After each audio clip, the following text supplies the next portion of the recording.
Journalist power టీవీకి స్వాగతం. ప్రేక్షకులకు శుభోదయం. నేను మీ రవీంద్ర పటేల్. ఈరోజు ప్రముఖ దినపత్రికలోని ముఖ్యాంశాలు చూసినట్టయితే ఈ విధంగా ఉన్నాయి. భారత హైపర్సోనిక్ జోరు, ధ్వని కన్నా 5 రెట్ల వేగంతో దూసుకెళ్లే క్షిపణి పరీక్ష విజయవంతం. ఇది భారత సైనికులు ఉందో వాళ్ళకి ఇది చాలా ఉపయోగకరమైనది. సైన్యంలో ఇదొక మంచి అభివృద్ధి చెందిన ఏదైతే ఇప్పుడు క్షిపణి ఉందో ఈ క్షిపణి చాలా ఉపయోగకరంగా ఉంది. అన్ని దేశాల్లో మన దేశం కూడా ముందంజలో ఉన్నప్పుడు రష్యా, చైనా దేశాల సరసన కూడా మనం అమెరికా దాంట్లో మనం చేరినామంటే గొప్ప విషయం. మన ఎవరైతే సైంటిస్టులు ఉన్నారో వాళ్ళని మనం అభినందించాల్సిందే. అంటే భారత సైన్యంలో కూడా క్షిపణులు ఏ విధంగా ఉన్నాయంటే డే టు డే ఏం జరుగుతుందో తెలుసుకోవడానికి అన్ని రకాలుగా ప్రపంచ దేశాలకు అతీతంగా మనమేం కూడా ఇది కాదు, వాళ్ళని కూడా మనం ధీటుగా ఎదుర్కొనే శక్తి మనం ఉన్నది అని చెప్పడానికి ఈ రకంగా అమ్ముల పొదలోకి ఒకటొకటి కొత్త చేరుస్తున్నాం. కాబట్టి దీనిలో ప్రతి భారతీయుడు హర్షించదగ్గ విషయమే ఇది. కాబట్టి ఆ సైంటిస్టులకు కూడా ఎవరైతే సైంటిస్టులు కష్టపడుతుంటారో వాళ్ళందరికీ కూడా ప్రజలందరం వాళ్ళని అభినందించాల్సిన అవసరం ఉంది. అదేవిధంగా విశ్వసుందరి విక్టోరియా కేజర్ అందాల పోటీల్లో డెన్మార్క్ భామ విక్టోరియా కేజర్ 21 మెరిసింది. మెక్సికోలోని అరేనాలో శనివారం రాత్రి నిర్వహించిన వేడుకలలో ఆమె విశ్వసుందరి కిరీటాన్ని కైవసం చేసుకుంది. తమ దేశానికి తొలిసారిగా ఈ ఘనత సాధించిన యువతిగా చరిత్ర సృష్టించింది. ఇది ఇప్పుడు విశ్వసుందరిగా విక్టోరియా ఎన్నుకోరు కాబట్టి హర్షించదగ్గ విషయం. ఆ దేశ ప్రజలు కూడా మా దేశానికి ఇది ఫస్ట్ రావడం అన్నది వారంతా హర్షం తెలియజేస్తున్నారు. ఓకే, అంటే ఈ రకంగా ఒక అమ్మాయితో ఆ దేశం ఫస్ట్ రావడం అన్నది ఆ దేశ ప్రజలు ఆనందం వ్యక్తం చేస్తున్నారు. ఓకే, సంతోషం. అంటే ఎవరైనా ఇటువంటి దాంట్లో ఉన్నప్పుడు విశ్వసుందరిగా చాలామంది చూస్తున్నాం, అందరు వేరు. ఇప్పుడు ప్రస్తుతానికి ఇప్పటి నుంచి విశ్వసుందరిగా విక్టోరియా కేజర్ ఇప్పుడు ఉన్నది. అది ఇంకో వార్త చూసుకున్నట్టే ఈవీ రై విద్యుత్ వాహనాల కొంటే రోడ్ ట్యాక్స్ రిజిస్ట్రేషన్ రుసుము మినహాయింపు నేటి నుంచి అమల్లోకి సరికొత్త పాలసీ వెల్లడించిన రవాణా శాఖ మంత్రి పొన్నం ప్రభాకర్. ఇప్పుడు ఎవరైతే వాయు కాలుష్యం పెరిగిపోతుంది కాబట్టి ఆ వాయు కాలుష్యాన్ని కాపాడే ఉద్దేశంతో ప్రతి ఒక్కరు కూడా ప్రభుత్వం పరంగా ఏమున్నది అంతా ఈవీ వెహికల్స్ వాడండి. ప్రతి ఒక్కరు కార్లు, 2 వీలర్స్ కానివ్వండి. ఇప్పుడు హైదరాబాద్ అయితే బస్సులు కూడా ఈవీ వాడుతున్నారు. కాబట్టి ఎవరైతే ఈవీ వెహికల్స్ ఇట్లా కొన్నట్టయితే మీకు చాలా బెనిఫిట్స్ ఉన్నాయి. ఏంది, రోడ్ ట్యాక్స్ లేకుంటున్నది, మిగతా కొన్ని మనకు ఎగ్జామ్షన్ ఇచ్చారు. కాబట్టి ఇటుపక్కగా ఆలోచన చేయండి. వాయు కాలుష్యంలో శబ్ద కాలుష్యం ఏదైతుందో దాంట్లో మీ వంతు భాగస్వామ్యంగా ప్రతి ఒక్కరు కూడా వెహికల్ కొనే వాళ్ళు ఎవరైతే ఉంటే కొనాలనుకున్న ఎవరైతే ఉన్నారో దాన్ని ఈవీ వెహికల్స్ కొన్నట్టయితే బాగుంటుంది అన్న ఆలోచన మంత్రి గారు చెప్పడం జరిగింది. ప్రతి ఒక్కరు కూడా ఆలోచించండి. ఎందుకంటే ఇది భావి తరాల కొరకు, మన కొరకు కాదు. కొనడం అన్నది ఖచ్చితంగా జరుగుతుంది, బండిలాగా కొనుక్కుంటారు.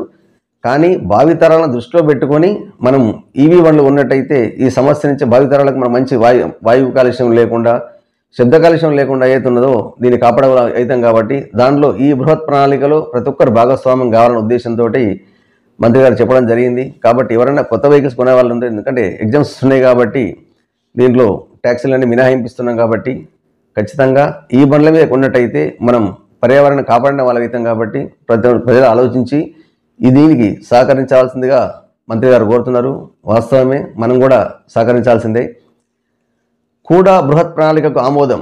దీని పరిధిలో వరంగల్, కాజీపేట, హనుమకొండ సహా 181 రెవెన్యూ గ్రామాలు, మామునూరు విమానాశ్రయాన్ని భూసేకరణ కోసం 205 కోట్ల విడుదల. ఇది ఉమ్మడి వరంగల్ సంబంధించిన ఆదివారం ప్రభుత్వ పరంగా 2 కీలక పరిణామాలు చోటు చేసుకున్నాయి. ఇందులో Kakatiya urban development authority master ప్లాన్కు ఆమోదం లభించింది. ఇది 2041 సంవత్సరం వరకు ఎంతైతే మాస్టర్ ప్లాన్ అయిందో ఆ దాని గురించి ఆమోదం చేయడం జరిగింది. అట్నే విమానాశ్రయంకు అదనపు ఏదైతే భూ సేకరణ ఉందో ఆ సేకరణ కోసం కూడా 205 కోట్లు విడుదల చేయడం జరిగింది. అంటే అక్కడ ఏదైతే డెవలప్మెంట్ ఉందో ఈ కూడా ఏదైతే అంటున్నామో కాజీపేట, హన్మకొండ, వరంగల్ ఈ పరిధిలో అక్కడ డెవలప్మెంట్ అన్నది త్వరితగతిన జరగడానికి ముందుకు వచ్చి ఇన్ని డబ్బులు కేటాయించడం విమానాశ్రయం కోసం. విమానాశ్రయం వచ్చిన తర్వాత అక్కడ ఉన్న ఏరియా కూడా డెవలప్మెంట్ అవుతుంది. దానికి 2041 సంవత్సరం వరకు, ఇప్పుడు నడిచేది 2024 నడుస్తుంది. 41 అంటే ఎంత ముందు చూపుతోటి మన మాస్టర్ ప్లాన్ అనేది ఆమోదం చేయడం జరిగింది. అంటే అక్కడ డెవలప్మెంట్ అనేది కనబడుతుంది. ఇదే విధంగా ప్రతి జిల్లాలు కూడా ముందు చూపుతోటి మాస్టర్ ప్లాన్ అనేది ముందే చేసినట్టయితే తర్వాత ఇబ్బంది గురి కావాల్సిన అవసరం ఉండదు. ఇప్పుడు కొన్ని ప్రదేశాలు చూస్తుంటే అందరు ఇల్లు కట్టుకున్న తర్వాత, ఇల్లు అయిపోయిన తర్వాత మాది మాస్టర్ ప్లాన్ ఉంది, ఆ పేపర్ పట్టుకొచ్చేసేసి ఈ ప్లాన్ ప్రకారంగా మీరు అడ్డం ఉండవు అని చెప్పేసి మీ ఇల్లు తీసేయాలా, సమస్యలన్నీ ఉత్పన్నమవుతుంది. అప్పుడు ప్రజలందరూ ఏం చేస్తారు, మళ్ళీ ఆందోళన చేస్తున్నారు. ఆందోళన చేసేసి ఈ స్థలం మేము ఎప్పుడో కట్టుకున్నది, మరి అప్పుడే ఎందుకు చెప్పలేదు, మేము కట్టుకున్న తర్వాత మేము ఎటుపోతాము అని చెప్పేసి చాలాసార్లు జరుగుతూ ఉంటాయి. కొన్నిసార్లు మాస్టర్ ప్లాన్ మళ్ళీ వెనక్కి వెళ్ళిపోయి మళ్ళీ కొత్త మాస్టర్ ప్లాన్ వస్తుంటుంది. అలా కాకుండా ముందు చూపుతోటి ఈ రకంగా 2041, 2050 అయినా పర్లేదు, ఇంకా చాలా ముందుకెళ్ళి మాస్టర్ ప్లాన్ అన్నది ముందే చేసేసి ఈ ప్లేస్ ఇది దీనికి కేటాయించబడింది, రోడ్లు మ్యాప్ అన్నీ చేసినట్టయితే ఆ రోడ్లలో ఎవరు కూడా ఇల్లు కట్టుకోరు. ముందు భాగంగా చర్యలు ఉంటే ఈ ప్రాబ్లం ఉండదు. అలా కాకుండా ఏం చేస్తారు, ఇల్లు కట్టుకున్న తర్వాత వచ్చేసి సమస్య వచ్చేటప్పటికి ప్రజలతోటి ప్రభుత్వం సమస్యలు ఎదురవుతున్నాయి. కాబట్టి ఇప్పటికైనా ప్రభుత్వం వారు అధికారులు ఎవరైతే ఉన్నారో ఇటువంటి మాస్టర్ ప్లాన్స్ ఏదైనా ఉంటే ముందు చూపుగా ముందే చెప్పినట్టయితే ఈ సమస్యను అధిగమించవచ్చు. ప్రజల నుంచి కూడా వ్యతిరేకత అనేది రాదు. డెవలప్మెంట్ అవసరమే, అన్న డెవలప్మెంట్లో కొన్ని ఇల్లు కూడా కోల్పోతున్నారు. కాబట్టి ఇప్పటికైనా ఈ రకంగా స్పందించేందుకు సంతోషం. ఇప్పటికి కూడా ప్రతి జిల్లాల్లో మాస్టర్ ప్లాన్స్ ఏదైతే ఉన్నాయో అది ముందు చూపుతోటి ముందే చేసి ఎక్కడెక్కడ పరిధి అనేది నిర్ణయించినట్టయితే, మిగతా ప్రజలకు కూడా అవగాహన కల్పించినట్టయితే ఈ సమస్య నుంచి మనం అధిగమించవచ్చు. డెవలప్మెంట్ చాలా మంచిది కాబట్టి ప్రతి జిల్లాలో కూడా ఈ విధంగా డెవలప్మెంట్ చేసినట్టయితే ఇంకా చాలా బాగుంటుంది. 22 జిల్లాల్లో ఇందిరా మహిళా శక్తి భవనాలు, ఒక్కోదానికి 5 కోట్ల మంజూరు. రేపు హన్మకొండలో ముఖ్యమంత్రి రేవంత్ రెడ్డి శంకుస్థాపన. ఇది మహిళా సాధికార కోసం ఏదైతున్నదో అక్కడక్కడ భవనాలు లేవు, వాళ్ళందరికీ కూడా భవనాలు కట్టించే ఆలోచన ఉన్నది. ఇది మహిళా సాధికారతకు ఒక మచ్చతను కనుకోవచ్చు. ఎందుకంటే మహిళా శక్తికి ఇప్పుడు ఏదైతుందో వాళ్ళకి చాలా మటుకు మనీ చేస్తున్నాం. ఏది సౌరశక్తి సంబంధించి ఇంకా మిగతా ఇది సెల్ఫ్ ఎంప్లాయ్మెంట్ కింద కానీ వాళ్ళందరూ మహిళలను ముందుంచాలన్న ఆలోచనతోటి ప్రభుత్వం వారు మహిళా ఏదైతే పొదుపు సంఘాలు ఉన్నాయో వాళ్ళందరికీ కూడా సహకారం అందించడం జరుగుతుంది. వాటిలో కొన్ని భవనాలు లేని దగ్గర 22 జిల్లాల ఇందిరమ్మ మహిళా శక్తి భవనాలు ఇస్తున్నారు. ఇది మహిళలకు ఏదైతే మహిళా శక్తి వారు ఉన్నారో వాళ్ళు గ్రూపులకు ఇది హర్షించదగ్గ విషయమే. నకిలీ వైద్యులున్నారు, జాగ్రత్త. అర్హత లేకుండా డాక్టర్గా చెలామణి. ఈ ఏడాదిలోనే 350 మంది పట్టివేత. సోషల్ మీడియాలోనూ అనర్హుల వీడియోలు. తాము చెప్పినట్టు చేస్తే రోగాలు మాయమంటూ ప్రచారం. ఇది కొంచెం బాధాకరమైన విషయమే. చాలామంది చూస్తున్నాం, మనం అక్కడక్కడ పుట్టగొడుగులా వెలిసి వస్తున్నాయి. కొందరు ఇప్పుడు ఆర్ఎంపీ డాక్టర్లు, ఆర్ఎంపీ పిఎంపీలు కొందరు డాక్టర్లు అయితే, కొందరు ఎంబీబీఎస్ చదువుకున్న పెద్ద పెద్ద నర్సింగ్ హోమ్లు మెయింటైన్ చేసేసి అక్కడ ఎంబీబీఎస్ నకిలీ డిగ్రీలు పెట్టుకొని కూడా చేస్తున్నారు. దాన్ని ఇప్పుడు ఆర్ఎంపీల మీదనే అని కాకుండా చాలా ప్రదేశాల్లో హైదరాబాద్ చూసినట్టయితే కొన్ని నర్సింగ్ హోమ్లలో పెద్ద పెద్ద హాస్పిటల్స్ ఉన్నాయి. కార్పొరేట్ హాస్పిటల్లో కూడా ఎంబీబీఎస్ చదువుకున్నా అక్కడ డాక్టర్లకు చలామణి అవుతున్నారు. మరి అక్కడ ఉన్న కార్పొరేటర్ ఎట్లా తీసుకున్నది, మరి వారిపైన చర్యలు తీసుకుంటున్నాం. కాబట్టి అటువంటి వాళ్ళు కూడా చర్యలు తీసుకోవాలా. అదేవిధంగా ఆర్ఎంపీ పిఎంపీలు ఎవరైతున్నారో మీ పరిధి మించి వైద్యం చేయడం అనేది కరెక్ట్ కాదు. ఇక ధర్మం నుంచి ఇది కొన్ని సంవత్సరాల నుంచి నడుస్తుంది. ఇది వ్యవస్థ అనేది నిన్న మొన్న వచ్చిన వ్యవస్థ కాదు. గ్రామీణ ప్రాంతాల్లో క్వాలిఫైడ్ డాక్టర్స్ ఎవరు ఉండలే లేదు. మరి అక్కడ ఉండాలి కదా. చదువుకున్న తర్వాత ప్రభుత్వ సబ్సిడీతో చదువుకున్న డాక్టర్లు పల్లెలకు రావడానికి వెనక్కిపోతున్నారు. మళ్ళీ వాళ్ళు ఏమంటున్నారు, మేము పోవడానికి సరిగా ఉన్నాం, అక్కడ సౌకర్యాలు లేవు అంటారు. మరి అయ్యే సౌకర్యాలు లేవు అని మీరు అంటున్నప్పుడు సౌకర్యాలు లేని దగ్గర ఆర్ఎంపీలు పిఎంపీలు ఉన్నారు. ఓకే, ఆర్ఎంపీ పిఎంపీలు కూడా ఏం చేయాలంటే మీ పరిధికి మించి వైద్యం చేయాల్సిన అవసరం లేదు. మీరు చేయాల్సింది ఏంది, ఫస్ట్ ఎయిడ్ మాత్రం చేయండి. మీది కాదనుకున్నప్పుడు అక్కడ ఉన్న సబ్ సెంటర్కి పంపండి. సబ్ సెంటర్ వాళ్ళు అవసరం ఉంటుంటే వాళ్ళు ఇంకా పెద్ద హాస్పిటల్ పంపించేస్తారు. అలా అంతే తప్ప మీరు పెద్ద హాస్పిటల్ డాక్టర్ చేసింది కాబట్టి ఆ స్లిప్ పట్టుకుని దాని లెక్క నేను మళ్ళీ వైద్యం చేస్తా, అదే జ్వరం కదా అని చెప్పేసి మీరు చేయకండి. అదేవిధంగా పేషెంట్లకు కూడా ఈ మధ్యలో ఏమైందంటే డాక్టర్ దగ్గర ఏమైనామంటే జ్వరం బాగున్నది, ఇంజక్షన్ చేయండి. ఇంజక్షన్ అనేది ఒక ఫోబియా అయిపోయింది. ఇంజక్షన్ అనేది అవసరం లేదు కదా. జ్వరానికి ఏమి ఇవ్వాలా అన్నది డాక్టర్ గారు చెప్తారు, చేసిన మందులు రాసేస్తే వాడుకోవాలి తప్ప మీరు ఇంజక్షన్ ఇచ్చే వరకు అంటే ఇంజక్షన్ ఇవ్వడం వల్ల కొన్ని లక్షణాలు అంటే నష్టాలు కూడా ఉన్నాయి. కాబట్టి ప్రతిదానికి ఇంజక్షన్ అనేది మందు కాదు, దానికి మార్గం అనేది కాదు. దానికి ఖచ్చితం ఏమున్నది అనేది చిన్నగా ఫస్ట్ ఎయిడ్ చేయాలనుకున్నప్పుడు మీరు హయ్యర్ యాంటీబయాటిక్స్ వాడకండి. మీ పరిధిలోనే వైద్యం చేయండి. మీ దగ్గర వచ్చాక 4 మంచాలు వేసుకొని మీరు సెలైన్లు పెట్టడము ఎంతవరకు సమంజసం, ఇది కరెక్ట్ కాదు. కాబట్టి మీరు ప్రథమ చికిత్స మాత్రం చేయండి. ప్రజల ఆరోగ్యంతో చెలగాటమాడాల్సిన అవసరం మీరు లేదు. మీరు బతకాలనుకుంటారు, మీరు సర్వీస్ చేస్తారు, సంతోషమే. ఆ సర్వీస్ ఏ విధంగా ఉండాలంటే మీరు బతకాలి, ఎదుటి వాళ్ళని బతికించే విధంగా ఉండాలి తప్ప మీరు చేసేది ఏంది మోతాదుకు మించి వైద్యం చేయడం వల్ల తర్వాత ఇబ్బందులు ఎదుర్కొంటే నష్టపోయేది పేషెంట్లే. కాబట్టి అది ఎవరికన్నా ఇబ్బంది. అట్లాంటి ప్రథమ చికిత్స చేసే వాళ్ళు లేరా అంటే చాలామంది ఉన్నారు. అలా అని చెప్పేసి ఇప్పుడు క్వాలిఫైడ్ డాక్టర్లు చెప్తున్నారు ఏమని, క్వాలిఫై హాస్పిటల్లో బాగున్నది అండి, కార్పొరేట్ హాస్పిటల్లో పోతే ఉన్నవి అమ్ముకోవాల్సి వస్తున్న పరిస్థితి కూడా వస్తుంది. మరి దాని మీద కూడా పరిధి చేయాల్సిన అవసరం ఉంది కదా. ఏ రోగమో నిర్ధారణ కోసమే పరీక్షలు చేయడానికి చాలా డబ్బులు ఖర్చు అవుతున్నాయి. మరి ఇంతకుముందు కనీసం చేయి పట్టుకొని నాడి పట్టుకొని పరీక్ష చేసి వైద్యం చేసేవాళ్ళు. ఇప్పుడు ఏ హాస్పిటల్కి పోయినా ఫస్ట్ ఉన్న టెస్టులకే డబ్బులు అయిపోతుంది. దాని తర్వాత ఒక్కో దగ్గర టెస్టులు చేస్తే ఒక్కో రకంగా రిపోర్ట్స్ వస్తున్నాయి. మరి ఎందుకు వస్తున్నాయి అన్న దాని మీద కూడా ప్రభుత్వం వారి చర్యలు తీసుకున్నట్టయితే ఈ సమస్యలు అధిగమించవచ్చు. అదేవిధంగా ఎవరు కూడా వాళ్ళ పరిధిలో వైద్యం చేయాలి. ఇంతకుముందు మరి ఎందుకు జరగలేదు, ఇప్పుడు ఎందుకు జరుగుతున్నది? గతంలో ఎప్పుడు జరగలేదు. ఆర్ఎంపీ పిఎంపీలు కూడా వాళ్ళ పరిధిలో వాళ్ళ పరిధి ప్రకారమే ప్రాక్టీస్ చేశారు. దాని తర్వాత అవసరం ఉన్నప్పుడైతే క్వాలిఫైడ్ డాక్టర్ పంపించారు, హాస్పిటల్కి పంపించారు. మరి ఇప్పుడు కూడా కావాల్సింది ఏంటంటే గతంలో ఏదైతే క్వాలిఫైడ్ డాక్టర్స్ ఉన్నారో గవర్నమెంట్ హాస్పిటల్ డాక్టర్లు ఎవరైతే ఉన్నారో వీళ్ళకు అప్పుడప్పుడు క్లాసులు చెప్పేసి వచ్చే సీజనల్ వ్యాధుల గురించి దాన్ని తీసుకోవాల్సిన జాగ్రత్త గురించి క్లాసులు చెప్పేవాళ్ళు. ఇప్పుడు ఆ క్లాసులు చెప్పడము లేదు. అసలు వ్యవస్థనే తీసేయండి అని చెప్పేసి క్వాలిఫైడ్ డాక్టర్ అంటున్నారు. వ్యవస్థ తీస్తే కష్టమైతే ప్రజలు కూడా అంటున్నారు. మరి ప్రజలకు ఏది ప్రత్యామ్నాయ మార్గం ఏంటి? మరి ఇప్పుడున్న ఆర్ఎంపీ డాక్టర్లు ఎవరైతే ఆర్ఎంపీ పిఎంఎల్లో వాళ్ళకు కూడా మరి ఏదైనా ఉపాధి ఉందా? మరి ఆ ఉపాధి కూడా లేదు. కాబట్టి ఉపాధి కోసం వీళ్ళు పని చేస్తున్నారు. కానీ ఆ పని కూడా ఎట్లా అంటే పరిధికి మించి చేయకండి. మీరు మీ పరిధిలోనే ఉండండి.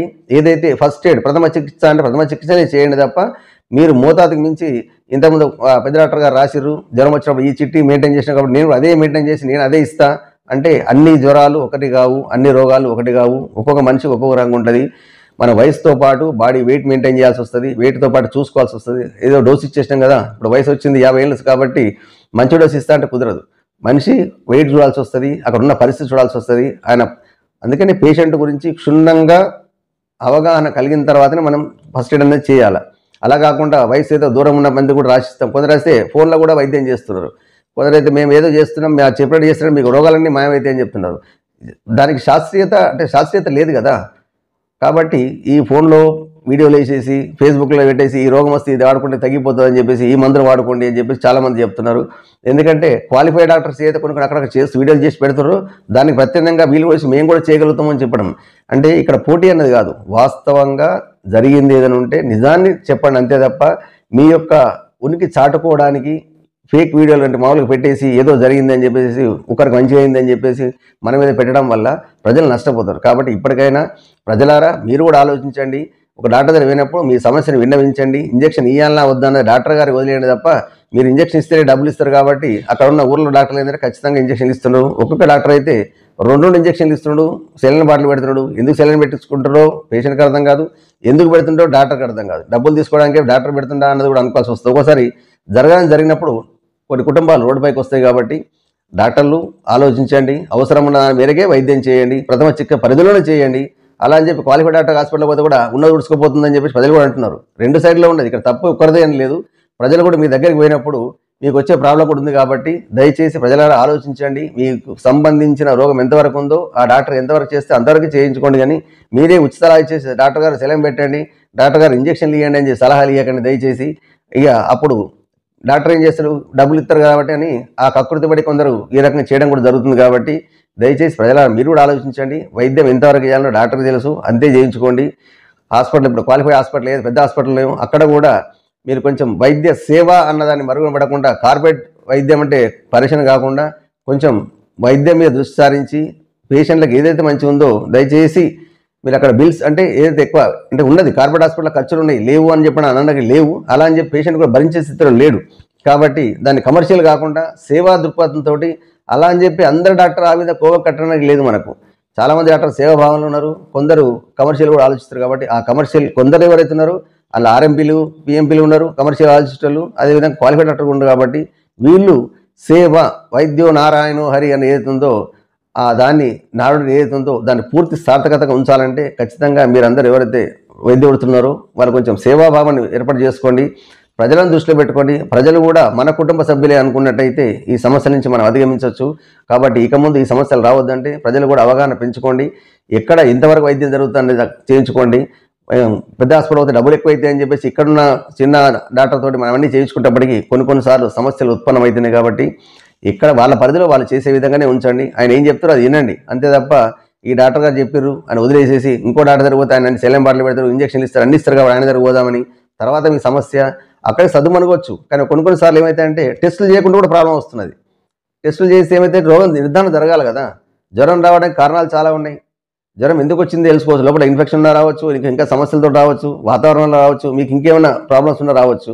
అంతే తప్ప జ్వరం వచ్చిందని చెప్పి మధ్య ప్రజలు కూడా మెడికల్ షాప్లో గోళీ కొనుక్కొని వేసుకుంటున్నారు, విరివిగా కొనుక్కుంటున్నారు. అలా కొన్ని యాంటీబయాటిక్స్ కూడా ఇష్టం వచ్చింది. మెడికల్ షాప్లో పోయి ప్రజలే అడుగుతున్నారు, అన్న యాంటీబయాటిక్స్ కూడా ఇవ్వు, తగ్గదు జ్వరం బాగా స్ట్రాంగ్ ఇచ్చే యాంటీబయాటిక్. అది కూడా స్ట్రాంగ్ యాంటీబయాటిక్ అంటే ఏముంటుంది, మెడికల్ షాప్లో ఇచ్చాం ఉన్న కౌంటర్ మీద కౌంటర్ సెల్లో వాళ్ళకు ఏదో ఉన్న మందులు అమ్మేస్తున్నారు. అది మింగేసి తగ్గిన తర్వాత అన్న నిన్న చేసిన గోళీలు మంచిగా ఉన్నాయి, ఇంకో 2 రోజులకి తీసుకుంటే వాడుకు తగ్గిపోతుంది, అట్లా అని మింగే వాళ్ళు కొందరు ఉన్నారు. దీనివల్ల ప్రజలు సెల్ఫ్ మెడికేషన్ ఏదైతుందో వాడుతారో దాన్ని ఫస్ట్ అవాయిడ్ చేయండి.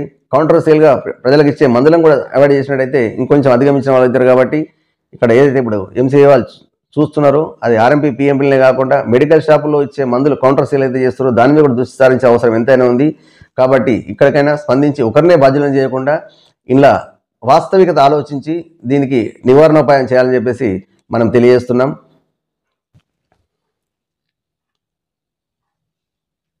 సాక్షి చూసినట్టయితే వామో 61 ఉద్యోగుల రిటైర్మెంట్పై సర్కారు బెంబేలు, 5 ఏళ్లలో 44,000 మందికి తక్షణ బెనిఫిట్ల కింద 20,000 కోట్లు చెల్లించాల్సి ఉండడమే కారణం. ప్రభుత్వ ఖజానాపై ప్రతి నెల సగటున భారం ఇది ప్రతి సంవత్సరం పెరిగే అవకాశం. ప్రతి సంవత్సరము 350 కోట్ల భారం పడుతుంది. ఇది ఏది రిటైర్మెంట్ ఉందో గత ప్రభుత్వము 58 నుంచి 61 చేసింది. అంటే అది ముందు అంటే భారం పడుతుంది అన్న ఉద్దేశంలోనే ఒక 3 సంవత్సరాలు పెంచడం వల్ల ఆ భారాన్ని తగ్గించుకున్నది గవర్నమెంట్. లాస్ట్ గవర్నమెంట్ను ముందు చూపుతోటి వీళ్ళకి వయసు పెంచేసి ఈ 60 వచ్చిన తర్వాత మనకి ఇబ్బంది అవుతుంది. కాబట్టి మనం చూద్దాం, వచ్చే ప్రభుత్వం చూసుకుంటుందా మనం చూసుకుందాం అనే ఆలోచనతో దీని నుంచి వాళ్ళు తప్పించుకోవడం అంటే దాన్ని ముందు చూపుతోటి దీన్ని చేసుకున్నారు. మరి ఈ ప్రభుత్వంలో ఉన్నప్పుడు అయితే ఎంతో రిటైర్మెంట్ వయసు 50 నుంచి 61 పెంచిన గత సర్కారు ఫలితంగా 21-24 వరకు నాటి ప్రభుత్వానికి ఉపశమనం లభించింది. ఆ తర్వాత నుంచి ఉద్యోగ విరమణ మళ్ళీ మొదలు.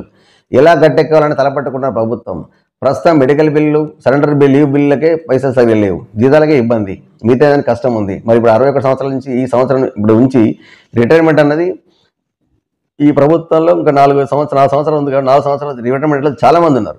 వాళ్ళందరికీ బెనిఫిట్స్ ఇవ్వాలంటే ఒక్కొక్కరికి 30-40 లక్షల నుంచి ₹1,00,00,000 వరకు కూడా ఉన్నది కొందరికి వాళ్ళ సర్వీస్ని బట్టి. అక్కడ ప్రభుత్వం డబ్బులు ఎక్కడి నుంచి తేవాలా, ఇంతమందికి ఎక్కడి నుంచి ఇవ్వాలా? మరి దీని మీద ప్రభుత్వం మరి ఇప్పుడు నడుస్తున్న చర్చలు నడుస్తున్నాయి. మరి గత ప్రభుత్వం లెక్క మరి మళ్ళీ ఒక 3 ఏళ్ళు పెంచేసేసి చూద్దాంలే మళ్ళీ వచ్చినప్పుడు చూద్దాం ఆలోచిద్దామా అనే ఆలోచన చేస్తారా, లేదా మరి ఏదైనా సర్దుబాటు చేస్తారా? లేదు అంటే ఇలా కొన్ని బెనిఫిట్స్ మనం ఏంది పత్రాలు ఇస్తారు కదా, ఇందిరమ్మ పత్రాల లెక్క ఏమైనా ముందు జాగ్రత్తగా పత్రాలు ఇచ్చేసి ఒక 3 ఏళ్ల తర్వాత కొన్ని సంవత్సరం, 2 సంవత్సరాలు, 3 సంవత్సరాల తర్వాత అలా దాన్ని మనీ అయ్యేటట్టు చూసి అట్లా ఇట్లా ఇచ్చేసి ఒక్కసారి భారం పడకుండా కొద్దిగా భారం తగ్గించుకునే ఆలోచన చేస్తారా? మరి దీని మీద ఉద్యోగస్తులు ఎవరైతే ఉన్నారో వాళ్ళ స్పందన ఏముంది, ప్రభుత్వం వారు ఏ చర్యలు తీసుకుంటారో మరి దాన్ని మనం వేచి చూడాల్సింది తప్ప వేరే అక్కడ అంటే కనబడతలేదు. బడ్జెట్ లేదు కాబట్టి మరి ఏ నిర్ణయం తీసుకుంటారు అన్నది మనం వేచి చూద్దాం. ఆంధ్రజ్యోతి చూసినట్టయితే రేవంత్ ప్రజలను ఒప్పించి ప్రక్షాళన చేయి, అలాగైతే మూసీ ప్రాజెక్టుకు మేం శ్రమదానం చేస్తాం, పేద ఇళ్లను కూల్చివేయడమే ఇందిరమ్మ రాజ్యమా, తీవ్ర మనవేదనతో ఇప్పటికే 9 మంది మృతి చెందారు, బుల్డోజర్లు వచ్చిన ప్రజల వెంటే ఉంటాం కిషన్ రెడ్డి. రేవంత్ రెడ్డి, కేటీఆర్ ఇద్దరు ముఖ్యమంత్రులే, వారి కుటుంబాల మధ్య వ్యాపార సంబంధాలు రుజువు చేయలేకపోతే పదవి నుంచి తప్పకుండా. ఇది బండి సంజయ్. ఇద్దరి మధ్య వ్యాపార సంబంధాలు ఉన్నాయి, వాళ్ళ కుటుంబాల మధ్య. మనం మొన్న కూడా పేపర్లో చూడడం జరిగింది. కవితకు ప్లస్ ఇప్పుడున్న ముఖ్యమంత్రి గారికి ఇద్దరు కూడా సత్సంబంధాలు ఉన్నాయి, వ్యాపారాలు. దాన్ని ఇప్పుడు ఉన్న షేర్ ఏదైతుందో ముఖ్యమంత్రి గారు అన్న పేరు మీద డైవర్ట్ చేయడం జరిగింది అని చెప్పేసి మనం పేపర్లో చదివినాం. మరి అది ఎంతవరకు అన్నది కూడా చెప్పాల్సిన అవసరం వాళ్ళపైనే ఉంది. ఎందుకంటే వార్త అయితే వచ్చింది, ఇప్పుడు బండి అంటున్నాడు ఖచ్చితంగా రుజువు చేస్తాం ఉన్నది సాక్ష్యాలు అని చెప్పేసి అంటున్నాడు. మరి దాని మీద కవిత ఏ విధంగా స్పందిస్తుంది, ముఖ్యమంత్రి ఏ విధంగా స్పందిస్తాడు అన్నది మనం వేచి చూద్దాం. అదేవిధంగా ఇందిరమ్మ రాజ్యంలో ఇల్లు కట్టిస్తానంటున్నాం కాబట్టి మరి ఇల్లు కట్టించే ఆలోచనలు మీరున్నప్పుడు మరి ఇల్లు కొట్టడం అన్నది ఎంతవరకు సమంజసం? అంటే ఇందిరమ్మ రాజ్యం అంటే ఇదేనా అని చెప్పేసి కిషన్ రెడ్డి ప్రశ్నిస్తున్నాడు. మరి దీనిపైన మూసీ ఖచ్చితంగా కట్టి తీరుతాము అని చెప్పేసి ముఖ్యమంత్రి అంటున్నాడు. ఇప్పుడు మూసీలో కూడా మూసీ కట్టడానికి వ్యతిరేకం కాదు మేము, మూసీలో పేదల ఇల్లు నిరుపేదల ఇల్లు ఏతున్నాయో అవి పోకుండా చూడండి అన్నదే కాన్సెప్ట్. అంతే తప్ప మీరు మూసీ ప్రక్షాళన చేస్తా అంటారు సంతోషమే, మరి మూసీ ప్రక్షాళన కూడా ఎంతవరకు చేస్తారు అన్నది కూడా ఆలోచించాలి మనం కూడా. మూసీ ప్రక్షాళన హైదరాబాద్ ఎంతవరకు ఉన్నది? మూసీ అనేది చాలా పెద్దగా ఉంది. మరి ప్రక్షాళన అన్నది కొంచెమే జరిగితే మిగతా ప్రక్షాళన ఎంత జరగాలి? మిగతా ఎట్లా? ఒక దగ్గర మేము నీళ్ళు అయితే చెడిపోయామంటే మా నదిలో చాలా ఇబ్బందులు ఉన్నది కదా, దాన్ని ప్రక్షాళన చేస్తాం. అంటే హైదరాబాద్ సిటీ దగ్గర ఉన్న కొంచెం అంతా, మరి మిగతా నది అంతా ఎట్లా ప్రక్షాళన చేస్తారు? కాబట్టి ప్రక్షాళన అన్నది ఒకసారి మొదలు పెడితే పూర్తి స్థాయిలో ప్రక్షాళన జరిగితే అనుకున్న లక్ష్యాన్ని చేరుకోగలుగుతాం. అంతే తప్ప మన ఇంటిని కూడా మనం చెత్త ఉడుచుకున్నామంటే సరిపోయింది కాదు. పక్కింటి దగ్గర కూడా మొత్తం చెత్త లేకుండా చూసుకుంటే మన ఇంటిని చెత్తను తీసుకుని పక్క దాన్ని వేసేస్తే కుదరదు కదా. కాబట్టి చెత్త అన్నది అందరూ సహకారంతో మొత్తం లైన్గా చేసుకున్నట్టయితే ప్రతి ఇంటి ముందు వాళ్ళు కూడా చేసుకుని నీట్గా రోడ్డు తయారవుతుంది. అట్లాగని మా ఇంటి ముందు చేసుకుంటామంటే పక్క ఇంటికి వాళ్ళు కష్టమే కదా. కాబట్టి మూసిన హైదరాబాద్ పరిధిలో ఎంత ఉంది అంత చేస్తారా, లేక మొత్తం ఎంత పొడవు ఉంది అంత పొడవు చేస్తారా అన్నది మనం వేచి చూడాలా. మరి దీని మీద ముఖ్యమంత్రి గారు ఏ విధంగా స్పందిస్తారు, మరి దీనికి సమాధానం బండి గారు ఇచ్చిన సవాల్కు స్వీకరించి ఏం సమాధానం చెప్తారు, అదేవిధంగా కిషన్ రెడ్డి చెప్పిన దాన్ని కూడా ఏం సమాధానం చెప్తారు అన్నది మనం వేచి చూద్దాం. అదేవిధంగా ఇంట్లో కూడా వార్త ఏంటంటే ఈవీ ట్యాక్స్ ఫ్రీ, 2026 దాకా రోడ్ ట్యాక్స్ రిజిస్ట్రేషన్ ఫీజు లేదు, ఎలక్ట్రిక్ వాహనాలకు భారీ మినహాయింపులు, బైకు, 4 వీలర్లు, క్యాబ్లు, ఆటోలు, బస్సులు, ట్రాక్టర్లు ఇవన్నిటి కూడా ఏదైతే ఈవీ నుంచి సంబంధించిన తీసుకుంటామో దానికి మాత్రమే ఈ ఫీ తప్ప మిగతా వాటికి దేనికి కూడా లేదు. అదేవిధంగా వణుకు మొదలైంది. రాష్ట్ర వ్యాప్తంగా పడిపోతున్న ఉష్ణోగ్రతలు. ఆసిఫాబాద్ జిల్లాలో 11.8 డిగ్రీలు, రాబోయే 3 రోజుల్లో మరింత తగ్గే అవకాశం. చలి తీవ్రతపై అన్ని జిల్లాల్లో ఎల్లో అలర్ట్. ఇక్కడ ప్రజలు ఎవరుతుండ్రో అందరూ అప్రమత్తంగా ఉండండి. చిన్నపిల్లలకు, పెద్దవాళ్ళు అంటే పెద్ద వయసు వాళ్ళకు ఇది చలి అన్నది చాలా తీవ్ర ఇబ్బందితో కూడుకున్నది. కాబట్టి ఇటువంటి అంటే పొద్దున సూర్యుడు ఉదయించిన తర్వాతనే మీరు కొంచెం బయటకు రండి. దాని తర్వాత సూర్యుడు అస్తమించిన తర్వాత ఈ పెద్దవాళ్ళు బయటకు వెళ్ళకపోవడమే చాలా ఆరోగ్యానికి దాయకం. ఎందుకంటే చాలామంది ఇప్పుడు షుగర్ పేషెంట్స్, బీపీ పేషెంట్లు ఉన్నారు, హార్ట్ పేషెంట్స్ ఉన్నారు. పిల్లలకు కూడా చలి ఎక్కువ రావడం వల్ల జలుబు, దగ్గు ఇటువంటి రావడం, దాంతోపాటు కొంచెం ఇంకా ఎక్కువ అయితే మనం దాని మీద దృష్టి సారించినట్టయితే ఇంకా న్యూమోనియా అటాక్ లాంటి జలుబు ఉన్నది కాబట్టి చాలా ఇబ్బందితో కూడుకుని వస్తుంది. కాబట్టి దానివల్ల తల్లిదండ్రులు ఇబ్బంది పడతారు, వృద్ధులకైతే మళ్ళీ వాళ్ళకు కూడా కష్టమే. కాబట్టి మీరు ఏదో మందులు వాడే కంటే జాగ్రత్త అన్నది, ముందు జాగ్రత్త అనేది చాలా ఇంపార్టెంట్. దాని తర్వాత తప్పనిసరి పరిస్థితుల్లో మందులు వాడనే తప్ప అయిన దానికి అందరి మందులు మింగడం వల్ల కూడా చాలా సైడ్ ఎఫెక్ట్స్ ఉంటాయి. కాబట్టి ప్రతిదానికి మందులు మింగకండి. నివారణ అన్నది ఏ విధంగా అంటే సాధ్యమైనంత వరకు కొన్నిటికి మనమే నివారించుకోవచ్చు. దానికోసం ప్రతిదానికి మందులు మింగాల్సిన అవసరం లేకుండా ఇప్పుడు చలి తీవ్రత పెరుగుతుంది కాబట్టి వృద్ధులు, చిన్నపిల్లలు జాగ్రత్తగా చూసుకోవాల్సిన అవసరం ఎంత. తల్లిదండ్రులు మీరు ఖచ్చితంగా తల్లిదండ్రులు ఎవరైతున్నారో ఆ చిన్నపిల్లలను మీరు చూసుకునే బాధ్యత మీది.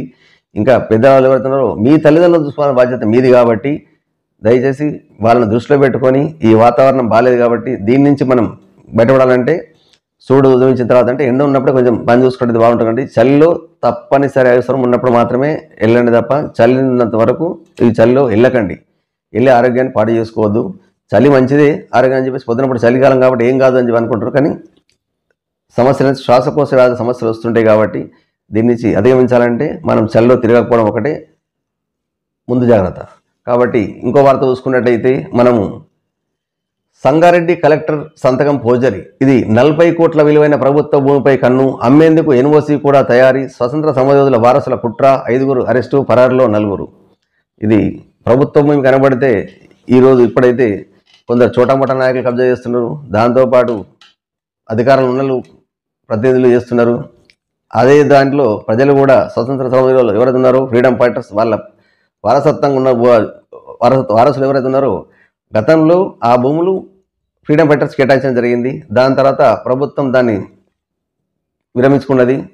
దాని తర్వాత వీళ్ళు ఇప్పుడు ఏంటంటే 2 రకాల భూమి అమ్మేస్తే ఒక 40 కోట్లు వస్తాయి. ఆ కొనుక్కునే వాళ్ళు ఏం చెప్పిండు, ఎన్ఓసి కావాలని చెప్పిండు. ఎన్ఓసి కంపల్సరీ అనేటప్పటికీ అక్కడ ఉన్న ఎంఆర్ ఆఫీస్లో పనిచేసే వరకు దళారిని పట్టుకొని ఒక ఎన్ఓసి కలెక్టర్ గారిది ఫోర్జరీ సంతకం పెట్టి ఇవ్వడం జరిగింది. అతనికి అనుమానం వచ్చిన తర్వాత మెల్లిగా లాగితే మొత్తానికి ఇంతమంది దొరికిండ్రు. అంటే ఈ రకంగా మంచి ధనార్జనే ధ్యేయంగా, అక్కడ తప్ప ఉప్ప అన్నది ఏం లేదు, డబ్బు సంపాదనే ధ్యేయంగా ఇటువంటి పనులు పాల్పడుతున్నారు. కాబట్టి ఇటువంటి వాళ్ళని కష్టంగా శిక్షించాలా. అదేవిధంగా ప్రభుత్వ భూములు ఏదైతే ఉన్నాయో అధికారులు దాన్ని పరిరక్షించాల్సిన అవసరం వాళ్ళ మీదనే ఉంది. ఇప్పుడు బయటకి ఇది వచ్చింది కాబట్టి సరిపోయింది, రాకుండా లోపల అయిపోయినట్టయితే ఇక్కడ డబ్బులు చేతులు మారేది, కొన్న వాళ్ళు నష్టపోయేవాళ్ళు, అసలు ప్రభుత్వ భూమి ఏమయ్యేది. ఇది ఒక్క సంగారెడ్డికే కాదు, చాలా జిల్లాలలో గతంలో ఉన్న ప్రభుత్వ భూములకు పట్టాలు వస్తున్నాయి. ప్రభుత్వం వారికి కాకుండా ముందు ప్రభుత్వాలను చూస్తున్నామో ప్రభుత్వ భూమి అని ఉంటుంది, కొద్ది రోజుల తర్వాత చూస్తున్నామో దానికి ఒక పట్టా వచ్చేస్తుంది. దాని తర్వాత భూమి నాది అని చెప్పేసి అక్కడ ఎవరెవరో వచ్చేసి అక్కడ ఈ స్థలం నాది అని చెప్పి షెడ్లు వేసుకోవడం, ఆ స్థలాన్ని ఆక్యుపై చేయడం జరుగుతుంది. దాని తర్వాత అధికారులు పోతారు, దాని ఏదో పట్టా చూపించినప్పటికీ మళ్ళీ ఉన్నది అని చెప్పి దీన్ని కోర్టుకు పోవడం, ఈ ప్రాసెస్ అంతా లెంతీ ప్రాసెస్ జరుగుతుంది. అలా కాకుండా ముందే స్థలాన్ని కాపాడాల్సిన బాధ్యత ఎవరైతే సంబంధిత అధికారులు ఉన్నారు కాబట్టి అక్కడ హద్దులు నియమించినట్టయి అక్కడ ప్రభుత్వ స్థలము అని బోర్డు పెట్టేసేసి దానికి చుట్టూ ఫెన్సింగ్ వేసేసి దానికి తెలియబట్టి ప్రజలకు తెలిసే విధంగా పెడితే బాగుంటుంది. కొన్ని స్థలాలు అయితే ప్రభుత్వ స్థలము అని బోర్డు పెట్టిన తర్వాత అది కొద్ది రోజులు కంటిన్యూ ఉంటుంది. దాని తర్వాత బోర్డు కనబడతలేదు, అక్కడ ఏం కనబడతలేదు, అక్కడ వచ్చేటప్పటికి తెల్లారులు ఇచ్చినప్పటికీ షెడ్లు అక్కడ వెలుస్తున్నాయి. షెడ్లు వెలిసినాయని పేపర్లో వార్త వచ్చిన తర్వాత అయితే స్పందిస్తున్నారు కొందరు అధికారులను అండదండలు చూసుకొని స్పందించడం కూడా లేదు. అక్కడ పోయిన తర్వాత దాన్ని అసలు కాంప్లైంట్ ఇచ్చినా కొన్ని కాంప్లైంట్లు కూడా బుట్టదాఖలయ్యే కేసులు ఉన్నాయి. కాబట్టి అధికారులు తమ బాధ్యతగా ఎరిగి ప్రభుత్వ భూమిని కాపాడాల్సిన బాధ్యత మీపైనే ఉంది కాబట్టి మీరు రక్షించాల్సిన బాధ్యత మీదే. కాబట్టి ఈ భూమిని అనేది ఒకసారి దాన్ని పోయిన తర్వాత దాన్ని కోర్టులో పరిధిలో కొన్ని సంవత్సరాలు నడుస్తుంటుంది, దాని తర్వాత దాన్ని మర్చిపోతుంటారు. అలా కాకుండా ఖచ్చితంగా ప్రభుత్వ భూమి ఏదైతే ఉందో ప్రజలకు ఉపయోగపడే విధంగా చేయండి. లేదా దాన్ని పూర్తి రక్షణ కోసం ఫెన్సింగ్ వేసేసి దానిపైన కన్నేసి ఉంచినట్టయితే ఇంకో ఆక్రమణ కాకుండా ఉంటుంది. కాబట్టి ఇప్పటికైనా అధికారులు స్పందించి, అది లక్షల కోట్లలో విలువైన భూములు ఉన్నాయి కాబట్టి ఇప్పటికైనా మీరు స్పందించి, ఈ ఒక్క సంగారెడ్డి కాదు చాలా జిల్లాల్లో ఈ విధంగా భూకుంభకోణాలు జరుగుతున్నాయి. కాబట్టి ఇప్పుడున్న ప్రభుత్వం దృష్టి సారించి గతంలో ఏమైనా జరిగిన ఉన్నాయో అటువంటి వాటిని కూడా పూర్తి స్థాయిలో ఎంక్వైరీ చేసి వాటిని కూడా రికవర్ చేయాల్సిన బాధ్యత ప్రభుత్వమైన ఉంది. ఇది ప్రజల కోసం ఉపయోగపడే భూమి కాబట్టి, ఇది ప్రజలకు సంబంధించింది కాబట్టి, ప్రజల మనుగ బాగు కోరే వాళ్ళు ఎవరైతే ఉన్నారో ప్రభుత్వము అధికారులు స్పందించి ఇప్పటికైనా ఎక్కడెక్కడైతే భూకంపాలు జరిగినాయో పూర్తి స్థాయిలో విచారణ జరిపి మొత్తాన్ని బయట తీసేసి మళ్ళీ ప్రభుత్వం వారు స్వాధీనం చేసుకొని ప్రజలకు ఉపయోగపడే కార్యక్రమం ఏదైతే ఉందో దానికి ఉపయోగిస్తే. కొన్ని స్కూళ్ళు ఉన్నాయి, ఇప్పుడు చాలా ఆఫీసులు కొన్ని చూసినట్టయితే చాలా ఆఫీసులు కిరాయి రూమ్లలో అంటే కిరాయి ఇళ్లలో పని నడుస్తుంది ఆఫీసులు. అటువంటి దగ్గర ఇటువంటి స్థలాన్ని ఉపయోగించుకొని ఆ స్థలంలో మన బిల్డింగ్ కట్టేసి ఇచ్చినట్టయితే కిరాయి అన్నది మనకు కట్టాల్సిన అవసరం ఉండదు. ప్రభుత్వ కార్యాలయాలేమో ప్రైవేట్ దాంట్లో రెంట్కు ఉంటున్నాయి, ఎందుకు ఉండాల్సిన అవసరం వచ్చింది? ప్రభుత్వ భూములేమో మంది కబ్జా చేస్తున్నారు. మరి దీని మీద ఎందుకు స్పందిస్తలేరు? అధికారులు స్పందిస్తలేరు, నాయకులు ఎందుకు స్పందిస్తలేరు? అంటే దీనిలో కూడా దానిలో వాళ్ళ హస్తం ఏమైనా ఉందా అన్నది కూడా పూర్తి స్థాయిలో ఎంక్వైరీ చేసి బాధ్యులు ఎవరంటే చర్యలు తీసుకొని ప్రభుత్వ భూములను కాపాడాల్సిన బాధ్యత ప్రతి ఒక్కరిది. కాబట్టి ప్రజలు కూడా విషయం బయట తీసుకురండి. దీని మీద అధికారులు ఏ విధంగా స్పందిస్తారు, మరి నాయకులు ఏ విధంగా స్పందిస్తారు, మరి కాపాడతారా, మరి గాలికి వదిలేస్తారా అన్నది మనం వేచి చూద్దాం. ఫార్మర్ పొట్టకొట్టి ఫార్మాకు నీళ్లు, భీమా ప్రాజెక్టు నుంచి ఏటా 7 TMCల తరలింపు, లగచర్ల ఫార్మా కోసం కృష్ణా నీళ్లను సర్కార్ ఎసరు, వనపర్తి, దేవరకద్ర, కొల్లాపూర్ రైతులకు తీవ్ర నష్టం. ఇది రోజుకు 4 లక్షల గ్యాలన్ల నీళ్లు అవసరమని అంచనా, అందుకే ఉస్మానాబాద్ చెరువును ఆధీకరణకు డ్రాప్. ఇది రైతు వాస్తవంగా అంటే ఇది ఏం జరుగుతున్నది అన్నది అక్కడున్న పరిస్థితులు ఏ విధంగా ఉన్నాయి, ఇది రోజుకు మలుపు తిరుగుతుంది. అసలు ఫార్మా కంపెనీ ఎవరిది, ఎవరి కోసం పెడుతున్నారు, ఎవరి లాభాల కోసం చేస్తున్నారు, దానికోసం ఈ రైతులను ఇబ్బంది పెట్టడం ఎంతవరకు సమంజసం? దీని మీద ఇప్పుడు వాళ్ళు న్యాయం కోసం రైతులకు బాసటగా బీఆర్ఎస్ ఉంది. నేషనల్ SC/ST కమిషన్కు ఫిర్యాదు, ఉట్నూరు, నాగర్కర్నూలు, బంజారాల ఆందోళన, ఘటనపై నివేదిక కోరిన రాష్ట్ర SC/ST కమిషన్. నేడు లగచర్లకు జాతీయ కమిషన్ సభ్యులు అక్కడ క్షేత్రస్థాయిలో పర్యటించి ఏం జరిగింది, అసలు ఏం జరుగుతుంది, దీని మీద ఎంక్వైరీ చేయడానికి కమిషన్ సభ్యులు బయలుదేరుతున్నారు. మరి బయలుదేరి వాళ్ళు నిజంగా ఏం జరిగింది అన్నది వాస్తవంగా అక్కడ ఉన్న బాధితుల కోసం వాళ్ళు తీసుకున్నట్టయితే దీనిలో మనం చూస్తున్నాం ఒక్కొక్కటి ఒక్కో రకంగా ఉన్నది. బీఆర్ఎస్ కార్యకర్తలనే తీసుకున్నారు, మిగతా వాళ్ళని వదిలేసారు అని చెప్పేసి కేటీఆర్ చెప్పడం జరుగుతుంది. అసలు సమస్య అనేది ఊరుకు సంబంధించిన సమస్యలు ఇక్కడ పార్టీలకు అతీతంగా జరిగిన దాంట్లో ఉండాలి తప్ప ఒక పార్టీ వాళ్ళని అంటే ఇది రాజకీయ కోణంలో జరుగుతుందా లేకపోతే వాస్తవంగా జరిగిన దాన్ని వాస్తవంగానే తీసుకొని ప్రజలు చెప్తున్నారా అన్నది. అందరిని పట్టుకుపోయిన తర్వాత కొందరు వదిలేయడము, రాత్రి 1 గంటదని అన్నారు, 1-2 గంటల మధ్యలో పడుకున్న వాళ్ళని లేపి మరీ తీసుకెళ్ళిన తర్వాత బాధ్యులు అయితే వాళ్ళు ఉంచుకోవడం, లేని వాళ్ళ మీద రాయించుకొని రాత్రి తీసుకెళ్ళిన మనుషులను తెల్లారి నుంచి సాయంత్రం 4 గంటలకు ఇంటికి పంపడము. మరి అది అంటే మీరు నీళ్ళ పాల్గొంటే మీరు చేతులు ఎదుర్కొంటారు అని చెప్పేసి ఒకటి. అక్కడ కూడా వాళ్ళకు భోజన వ్యవస్థ ఏముందా, తాగండి ఏమున్నది, అసలు ఏం లేదు. వాళ్ళని రాత్రి తీసుకెళ్ళడం అనేది ఇంతవరకు అంటే పోలీస్ చట్టం ఏ విధంగా ఉన్నది, పోలీసులు ఏం చెప్తారు? ఓకే, అక్కడ చట్టాన్ని పరిరక్షించాల్సిన అవసరం ఉంది, ఇబ్బంది కలగకుండా చూడాల్సిన బాధ్యత ఉంది. అంతా అయిపోయిన తర్వాత మధ్యరాత్రి అక్కడైనా జరిగినది అయితే పారిపోయిన రాత్రి పారిపోతారు, పారిపోకుండా రాత్రి ఇంట్లో ఉండని పట్టుకోవాల్సిన అవసరం, డే టైం కూడా పట్టుకొని రావచ్చు పోలీసు వాళ్ళు. అంటే పోలీసు వాళ్ళు అత్యుత్సాహమా, ఇది రాజకీయ కోణం ఇంకా ప్రోద్బలం ఉందా? మరి ఈ అసలు ఆ ఫార్మా కంపెనీ కట్టడానికి అసలు ఫార్మా కంపెనీ రావడానికి కారణాలు ఏమున్నాయి? అక్కడ వేరే ప్లేస్ లేదా? అదే వాళ్ళ ఊరు ప్లేస్లే అక్కడ పండించే పంట మంచి పంట పొలాలే అవసరం ఉందా? మరి అక్కడ మామూలుగా ప్రభుత్వ భూమి ఉంది కదా, మరి అదెందుకు తీసుకుంటలేరు? ఈ భూమే ఎందుకు కావాలా అంటే వాళ్ళు మరి అక్కడ ఉన్న దాంట్లో ఇప్పుడు అక్కడ ఉన్న ఐసీఎస్లు అంటున్నారు కదా, బంజారాలు అంటున్నారు ఏమని, అక్కడ ఉన్న దొరల భూములు ఉన్నాయి, రెడ్ల భూములు ఉన్నాయి, మరి ఆ భూములు పట్టించుకోకుండా మా భూమిలో ఎందుకు మీద పడ్డారు? మరి ఆ భూమిలో వాళ్ళు తీసుకోవచ్చు కదా. అంటే ఇట్లా చిన్నకారు సన్నకారు రైతుల మీద ప్రభుత్వం ఈ రకంగా ఎందుకు దృష్టి సారిస్తుంది? వాళ్ళు ఇది కదా, చిన్న చిన్న వాళ్ళు ఉన్నారు కదా, మరి పెద్దవాళ్ళ దగ్గర భూములు ఎకరాల కొద్ది ఉన్నాయి కదా, మరి వాళ్ళ భూములు కూడా ఇవ్వచ్చు కదా, వాళ్ళ దాంట్లో కూడా వాస్తవం ఉంది కదా, మరి ఎందుకు ఈ రకంగా ఆలోచించలేరు? మరి ఇప్పుడు ఎస్సీ కమిషన్ ఏదైతే పోతుందో దాంట్లో అసలు ఏం నిజ అక్కడ క్షేత్రస్థాయిలో పర్యటన చేసి నిజాన ఏం జరిగింది అన్నది, దాని మీద ఏం యాక్షన్ తీసుకుంటారు అన్నది చూద్దాం.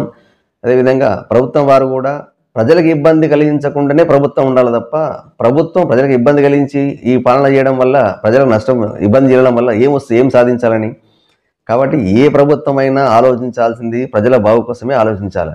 ప్రజలు నష్టపరిచి ఇప్పుడు ఈ ఆందోళన చేసేసి వాళ్ళకి ఇబ్బంది కలిగించడం, మీరు ఇబ్బంది పడడం, ప్రభుత్వంలో వాళ్ళు చేసి వీళ్ళు చేసి ఇప్పుడు పార్టీలు ఖచ్చితంగా వాళ్ళు ఏమంటారు, బీఆర్ఎస్లు ఏమంటారు, మా కార్యకర్తల్ని పట్టుకుపోయినారు, మిగతా వాళ్ళని ఏమీ తెలియదు. మనం ఏమంటాం, చట్టం పని తన చేసుకోబోతుంది, ఇక్కడ ఎవరు సంబంధం లేదు, అందరూ తప్పు చేసిన ఎవరికైనా ఖచ్చితంగా శిక్ష తప్పదు అని చెప్పి జరుగుతుంది. అది చెప్పడానికి మనకు వస్తుంది. మరి అటువంటిప్పుడు తప్పు చేసిన శిక్ష తప్పదు అంటున్నప్పుడు పోలీసు వాళ్ళు తీసుకొచ్చింది ఎవరైతే చేసారో అందరినీ కూడా కొన్ని వీడియోస్లో ఉన్నాయి. ఆ వీడియోలో చూసుకున్నట్టయితే పేరు వాళ్ళు దొరుకుతారు కాబట్టి పట్టుకొచ్చేస్తే అయిపోతుంది కదా. ఇప్పుడు వీళ్ళేమో బీఆర్ఎస్లు ఏమంటున్నారు, మీరు ఆ వీడియోలు ఉన్న దాంట్లో కూడా ఖచ్చితంగా కనబడుతుంది మీకు, అది వదిలేసేసి కావాలని చెప్పేసి మా కార్యకర్తలని మా వాళ్ళు పార్టీ అభిమానులు ఎవరుతున్నారో వాళ్ళనే పట్టుకొచ్చేస్తున్నారని వాళ్ళు అంటున్నారు. మరి అభియోగం ఎంతవరకు అన్నది కూడా దీనిపైన ఒక ఉన్నత స్థాయి కమిటీ ఏర్పాటు చేసి, ఇప్పుడైతే కమిషన్ పోతుంది అదేవిధంగా ఉన్నత స్థాయి కమిటీని ఏర్పాటు చేసి ప్రస్తుతం ఉన్న ఎవరైతే హైకోర్టు జడ్జి ఉన్నారో వాళ్ళతో ఒక నిర్ధారణ కమిటీ చేసి దాని మీద క్షేత్రస్థాయిలో పర్యటించినట్టయితే, అక్కడున్న బాధితుల గోడు విన్నట్టయితే సమస్య ఎక్కడ ఉత్పన్నమైంది, సమస్య గల కారణాలు ఏంటి, దీనిలో నష్టం ఎవరు జరిగింది అన్నది పూర్తి స్థాయిలో విచారణ జరిపి దాని మీద బాధ్యులు ఎవరన్నా కానివ్వండి వాళ్ళ మీద కఠినంగా చర్యలు తీసుకున్నట్టయితే ఈ సమస్య నుంచి అధిగమించవచ్చు. ఈ సమస్య రోజు రోజుకు అక్కడ ఉన్న ప్రజలకు కూడా మనశ్శాంతి లేకుండా భయం బిక్కెట్లో ఉన్నారు. కాబట్టి దీన్ని ప్రజలకు మనం గవర్నమెంట్ ఏ విధంగా ఉంటే అష్యూరెన్స్ ఇచ్చేటట్టు ఉండాలి. మేము ఉన్నాం ప్రభుత్వ పరంగా అంటుండాలి తప్ప ప్రభుత్వం ఈ రకంగా చేసేటప్పటికి ప్రజలకు ఈ రకంగా ఇబ్బంది అయ్యేటప్పటికీ సేకరణ వాస్తవంగా అభిప్రాయ సేకరణ కోసం కలెక్టర్ గారు పోవడం జరిగింది. కానీ అక్కడ ప్రజల రియాక్షన్ అనేది వేరే జరిగింది. వాస్తవంగా సంఘటన జరగవద్దు కానీ అక్కడ జరిగింది. దానికైనా సంయమనం పాటించాల్సిన అవసరం ఉంది, ప్రజలు సంయమనం పాటించాల్సిన అవసరం ఉండే. అలా కాకుండా ప్రజలు కూడా ఆవేశంగా లోనైండ్రు, అది ఎందుకు జరిగిందా అని దాని మీద ఇంకా ప్రోద్బలం ఉందా అన్నది కూడా నిర్ధారణ జరిగినట్టయితే సమస్యకు మూల కారణం వారు ఎవరన్నా కానివ్వండి, ఏ పార్టీ వారన్నా కానివ్వండి ఖచ్చితంగా శిక్షించాల్సిందే. కానీ ఏది చేసినా ప్రజల బాగుని దృష్టిలో పెట్టుకొని ప్రభుత్వం వారు ఏమైనా తీసుకుంటే అది ప్రజలకు సమ్మతంగా ఉంటుంది. కాబట్టి ఇప్పటికైనా ప్రభుత్వం దాన్ని ఏదో అక్కడ రాజేసి ఊరుకున్న తర్వాత కాకుండా మిగతా దీన్ని ఎటు డైవర్ట్ చేయకుండా ఖచ్చితంగా దాని మీద ఒక కమిటీ వేసి నిర్ధారణ జరిగితే ఈ సమస్య నుంచి మనం అధిగమించవచ్చు. మరో వార్త చూసుకున్నట్టయితే కేజీఎంసీలో మెడికోకు గుండు కొట్టించారు. జూనియర్ హెయిర్ కటింగ్ పై సీనియర్ల వెకిలి చేష్టలు. ఏకంగా గుండు చేయించి యాంటీ ర్యాగింగ్ అధికారి. ఖమ్మంలో ఘటన. విచారణకు ఆదేశించిన మంత్రి. నల్గొండ కాలేజీలోని వేధింపులు. ముగ్గురిపై వేటు. రాష్ట్రంలో మళ్ళీ జడలు విప్పిన ర్యాగింగ్ భూతం. ఇది మధ్యలో లేకుండే అంతకుముందున్న దాని మీద కొంచెం గట్టి యాక్షన్ ఉన్న తర్వాత ఈ సమస్యను అధిగమించడం. మళ్ళీ ఇప్పుడు ఈ భూతం మళ్ళీ పుంజుకుంటుంది. దానిలో ఇంకొక దారుణమైన విషయం ఏంటంటే ఎవరైతే యాంటీ ర్యాగింగ్ అధికారి ఉండో ఆయన్నే గుండు కొట్టించడం అనేది మరీ దారుణం. దానిలో ఏంటంటే జూనియర్ల మీద సీనియర్లు అనేది జరుగుతుంటుంది. జూనియర్ ఏదో గుండు మామూలు కటింగ్ చేయించుకొచ్చుకుంటే ఆ కటింగ్ నచ్చలేదని చెప్పి సీనియర్ తీసుకెళ్ళి కటింగ్ చేయించిండు. ఆ కటింగ్లో మళ్ళీ చేయించుకొచ్చుకున్న తర్వాత ఈ యాంటీ ర్యాగింగ్ అధికారికి నచ్చలేదు కాబట్టి ఆయన మొత్తం గుండె కొట్టించిండు. మరి ఇది ఎంతవరకు సమంజసం? కాబట్టి అధికారిని అక్కడి నుంచి జరపడం కాదు, చట్టపరంగా అధికారి ఎవరైతే ఇప్పుడు మనం యాంటీ ర్యాగింగ్ అధికారి అన్నామో అతని పైన చట్టపరంగా చర్య తీసుకోవాలా.